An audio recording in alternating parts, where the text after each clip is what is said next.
You might not see it or smell it, but poor air quality inside your home can affect your energy, sleep, and even your mood.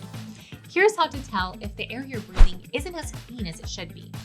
One of the first signs is physical. If you wake up with a scratchy throat, dry eyes, or a headache, especially during allergy season, it might be more than just pollen outside.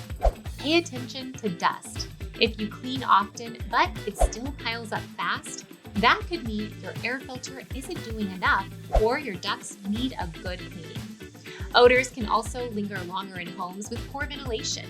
Smells from cooking, cleaning products, or pets should fade fairly quickly. If they hang around, your air circulation might not be strong enough. Another big clue is moisture. Too much humidity can lead to mold, while overly dry air can irritate your skin and sinuses. Balanced air should feel comfortable, not sticky or stale. If you're noticing any of these signs, check your air filter first. It's the easiest place to start.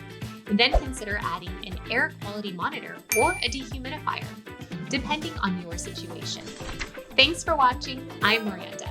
Next time, we're digging into one sneaky habit in your kitchen that could be polluting your air. If you've ever suspected your home's air isn't quite right, drop a comment and let's talk about it.